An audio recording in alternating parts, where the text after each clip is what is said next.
बंधुगण आज भारतीय सुरक्षा विभागरू आसीथिबा खबर दक्षिण एशिया सारा धक्का देइछि। बांग्लादेश और पाकिस्तान मध्यरे ढाका पाखरे गोटे गोपन बैठक होइछि। दुई देशर प्रधानमंत्री सेमानंको उच्चपदस्थ सामरिक अधिकारी चीनरू आसीथिबा गोटे बड़ प्रतिरक्षा उपदेष्टा सबू एकाठी बसी कथा होइछंती। एही आलोचना भारतीय गुइंदा संस्था को सोइबाकू देउनाही। एही बैठकर उद्देश्य कौन और भारतर उत्तर पूर्व अंचल रे अशांति सृष्टि करिबा, सिलीगुड़ी कॉरिडोर और जहाकू चिकेन नेक कहती सेही छोट जागा देई भारतीय सामरिक यातायात पूरापूरी बंद करिबा। एही जागाटी मात्र 22 किलोमीटर चौड़ा। एहा उत्तर पूर्वर राज्यगुड़िकू बाकी भारत सहित जोड़ुछि। एहाकू बंद कले 8टी राज्य पूरापूरी विच्छिन्न होइजिबो। पाकिस्तान और बांग्लादेशर एही षड़यंत्र रे चीन पूरा समर्थन देइछि। एही योजनार नाम ऑपरेशन ट्रायंगल। बांग्लादेश निजर सीमारे गोटे भूगर्भ सुड़ंग खोलुछि। सेहा सीधा चिकेन नेक अंचल पर्यंत जीव। युद्ध समय रे सेठारू सैनिक और अस्त्र गोपने पठाइबा पाई। एथिरे पाकिस्तानर दायित्व मिसाइल और ड्रोन टेक्नोलोजी जोगाइबा। चीन पूरा ऑपरेशन को निजर उपग्रह देई निरंतर नजर रखुछि।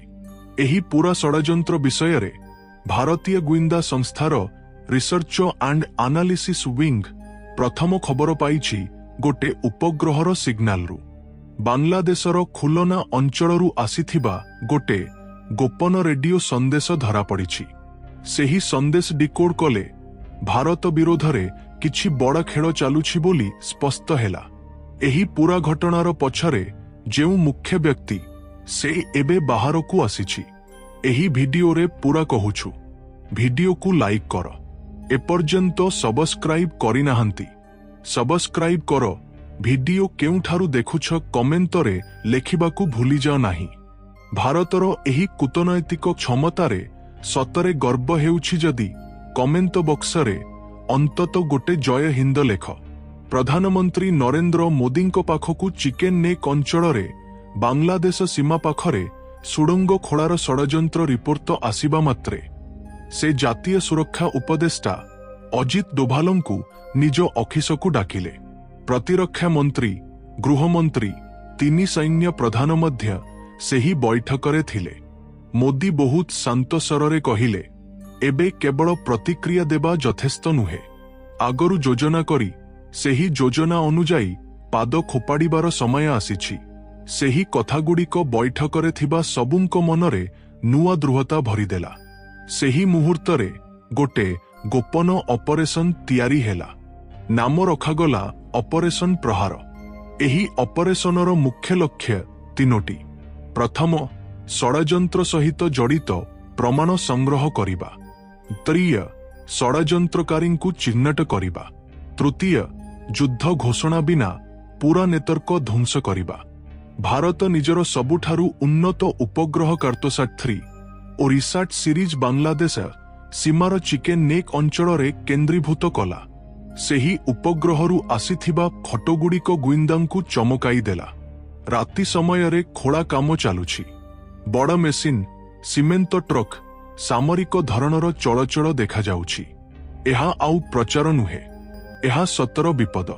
पाकिस्तानरू आसीथिबा ड्रोनगुड़िक चरकार्य पाई सेही अंचल रे उड़ुछंती। कोलकाता देई ढाकाकू पठा जाइथिबा दुई भारतीय गुइंदा बांग्लादेश प्रतिरक्षा मंत्रकर गोटे अधिकारींको सहित जोगाजोग कले। सेही अधिकारी गोपने भारतर समर्थक। तांको साहाज्यरे सुड़ंग निर्माण ब्लूप्रिंट हातेइले। सेही कागज प्रधानमंत्री अफिसकू पहुंचिबा मात्रे मोदी समय नष्ट नकरी निर्देश देले। से कहिले, एबे कार्य समय संगे संगे सैन्य को पूरापूरी सतर्क करागला। विमान बाहिनीर विशेष बाहिनी को आसाम और सिक्किम सीमा को स्थानांतर करागला। और सामरिक गुइंदा विभाग मिसी गोटे मिश्रित दल गठन कले। सेही दल राति नजरदारी बढ़ाइला। मीडिया को पूरापूरी चुप रखागला।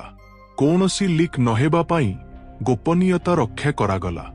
मोदी भल भावे जानती ଏଥରର ଉତ୍ତର ଏମିତି ହେବା ଦରକାର ଯାହା ଦୁନିଆ ଭାରତର ଯୁଦ୍ଧକୌଶଳର କ୍ଷମତା ଅନୁଭବ କରିବ, କିନ୍ତୁ କେହି ଭାରତ ଉପରେ ଆକ୍ରମଣର ଅଭିଯୋଗ ଉଠାଇ ନ ପାରିବ। ତେଣୁ ଅପରେସନକୁ ଟେକ୍ନୋଲୋଜି ଓ ଯୁଦ୍ଧକୌଶଳ କ୍ଷେତ୍ରରେ ସୀମିତ ରଖାଗଲା। ବାଂଲାଦେଶର ସାଇବର ନେଟୱାର୍କରେ ପଶି ସେମାନଙ୍କ ଯୋଗାଯୋଗ ପଥ ନିୟନ୍ତ୍ରଣକୁ ଆଣିଲା। ସାଇବର ଦଳ ପ୍ରତିରକ୍ଷା ମନ୍ତ୍ରକର ମେଲ୍ ଓ ଗୋପନ ଚାଟ୍ ଗ୍ରୁପ ହ୍ୟାକ୍ କଲା। ତାହାରେ ପାକିସ୍ତାନ ଓ ଚୀନର ଅଧିକାରୀଙ୍କ ଡିଜିଟାଲ ସ୍କାର ମିଳିଲା। ଏହି ପ୍ରମାଣ ବହୁତ ମଜବୁତ। ଏବେ କୂଟନୈତିକ ଧା ଦରକାର ନାହିଁ। ସେହି ରାତିରେ ପାରା କମାଣ୍ଡୋଙ୍କୁ ଗୋପନ ନିର୍ଦ୍ଦେଶ ଯାଇଛି। ସେହି ନିର୍ଦ୍ଦେଶ କେବଳ 7 ଜଣଙ୍କ ପାଖରେ। ପ୍ରଧାନମନ୍ତ୍ରୀ, ପ୍ରତିରକ୍ଷା ମନ୍ତ୍ରୀ, ଡୋଭାଲ, 3 ସୈନ୍ୟ ପ୍ରଧାନ ର ପ୍ରଧାନ। ଯୋଜନା ଏହା, ସୀମା ଅତିକ୍ରମ ନ କରି ସୁଡ଼ଙ୍ଗରେ ପଶିବା, ଭିତରେ ଥିବାଙ୍କୁ ଧରିବା, ବିଶେଷ ଉପକରଣ ସହିତ ନିରସ୍ତ୍ର କରିବାର କ୍ଷମତା ଅଛି। ସକାଳ 4ଟାରେ ଉପଗ୍ରହ ଚଳଚଳ ନିଶ୍ଚିତ କଲା। ସଙ୍ଗେ ସଙ୍ଗେ କମାଣ୍ଡୋମାନେ କାର୍ଯ୍ୟ ଆରମ୍ଭ କଲେ। ମାତ୍ର 27 ମିନିଟରେ ସୁଡ଼ଙ୍ଗର ପ୍ରବେଶଦ୍ୱାର ବନ୍ଦ କଲେ। ଭିତରେ ଥିବା ସବୁ ଘେରି ଧରିଲେ। ଧରାପଡ଼ିଥିବାଙ୍କ ମଧ୍ୟରେ 2 ବାଂଲାଦେଶୀ ଇଞ୍ଜିନିୟରିଂ ଅଧିକାରୀ ଓ ଗୋଟେ ପାକିସ୍ତାନୀ ଗୁଇନ୍ଦା ଏଜେଣ୍ଟ। ସେମାନଙ୍କ ପାଖରୁ ମିଳିଥିବା କାଗଜରେ ଚୀନର ନୋରିନୋକୋ କମ୍ପାନୀର ସ୍କାର। ଗୋଟେ ଗୁଳି ନ ଫୁଟାଇ କେହି ଆହତ ନ ହୋଇ ଶତ୍ରୁର ଯୋଜନା ଭାଙ୍ଗିଦେଲେ। ମୋଦିଙ୍କ ନିର୍ଦ୍ଦେଶ ସ୍ପଷ୍ଟ, ଧରାପଡ଼ିଥିବାଙ୍କୁ ଜୀବନ୍ତ ରଖ, ପ୍ରମାଣ ସହିତ କଥା ହେବ। ଏହି ଘଟଣା ବାଂଲାଦେଶ ଓ ପାକିସ୍ତାନର ଉଚ୍ଚ ନେତୃତ୍ୱକୁ ପହଞ୍ଚିବା ମାତ୍ରେ ସେଠାରେ ହଇଚଇ ଆରମ୍ଭ ହେଲା। ଅଧିକାରୀମାନେ ଗାୟବ। ସେମାନେ ନିଜକୁ ବଞ୍ଚାଇବାକୁ ଚେଷ୍ଟା କଲେ, କିନ୍ତୁ ଭାରତ ଉପଗ୍ରହ ସହିତ ନଜରଦାରୀ ଚଳାଇଲା। ଆଗୁଆ ପଦକ୍ଷେପ ସହିତ ଖେଳ ବଦଳାଇ ଦେଲା। ଏହି ସମୟରେ ପ୍ରଧାନମନ୍ତ୍ରୀ ଅଫିସରେ ଆଉ ଗୋଟେ ଗୋପନ ବୈଠକ। ସେଠାରେ ଦୋଭାଲ ପ୍ରକାଶ କଲେ, ଷଡ଼ଯନ୍ତ୍ର ପଛରେ କେବଳ ଢାକା ଓ ଇସଲାମାବାଦ ନୁହନ୍ତି, ଚୀନ, ତର୍କୀ, ପଶ୍ଚିମୀ ଅସ୍ତ୍ର ଲବି ଅଛନ୍ତି।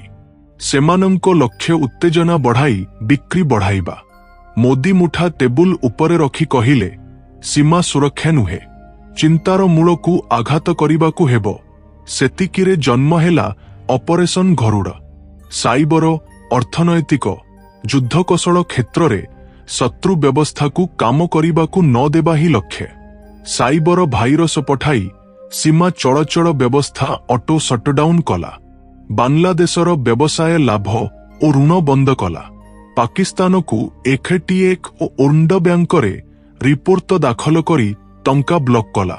ଉତ୍ତର ପୂର୍ବରେ ରାସ୍ତା ଓ ଏୟାରବେସ୍ ମଜବୁତ କଲା। ସୁଖୋଇ ଓ ରାଫେଲ ମୋତାୟନ କଲା।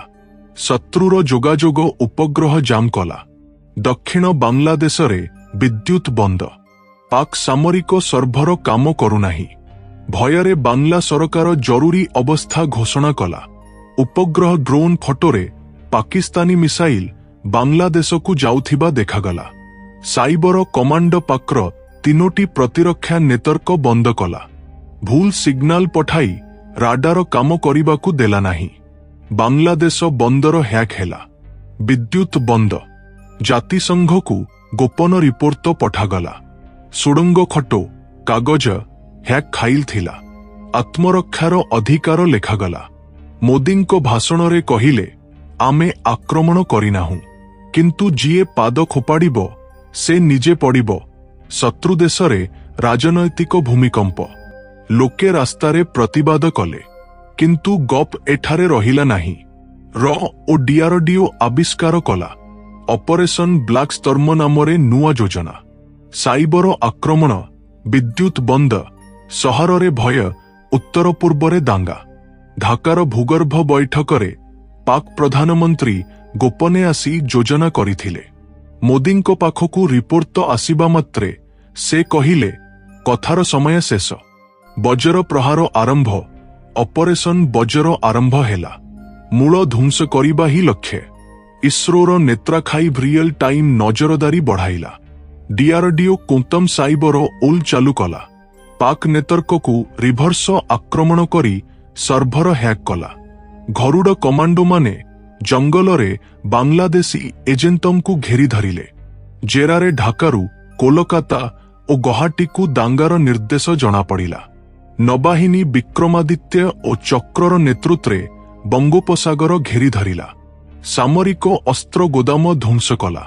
ଲୋକଙ୍କୁ କ୍ଷତି ନ କରି ଆମ୍ବାଲାରୁ ରାଫେଲ ପାକ୍ ବିମାନକୁ ଆକାଶରେ ଧୂଳି କଲା।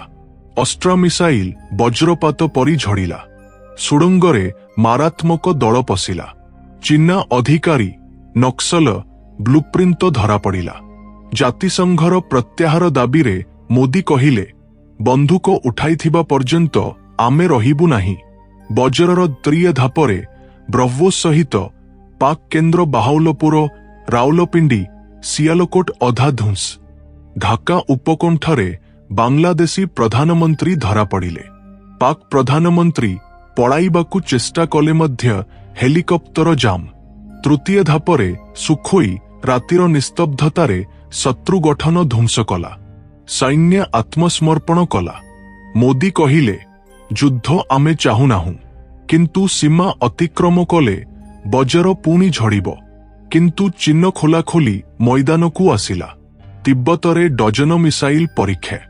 70,000 ସୈନିକ ଅରୁଣାଚଳ ଓ ସିକିମ ପାଖରେ ମୋତାୟନ। ଭାରତ ଅପରେସନ ପୃଥ୍ୱୀ ଅସ୍ତ୍ର ଆରମ୍ଭ କଲା। ଲଦାଖର ବରଫ ଢାଙ୍କିଥିବା ପର୍ବତରୁ ଗର୍ଜନ ଆରମ୍ଭ। 2025ରେ ଭାରତ ବାନ୍ଧି ହେବ ନାହିଁ, ଶତ୍ରୁଙ୍କୁ ବାନ୍ଧିବ। ତେଣୁ ବନ୍ଧୁଗଣ ଦେଖିଲେ ତ ଏହି ଭିଡିଓ ତୁମକୁ କେମିତି ଲାଗିଲା? ଭିଡିଓ ଭଲ ଲାଗିଲେ ଲାଇକ୍ କର ଓ ଏମିତି ଆଉ ଅନେକ ଭିଡିଓ ପାଇଁ ଚ୍ୟାନେଲ ସବସ୍କ୍ରାଇବ କର। ଜୟ ହିନ୍ଦ।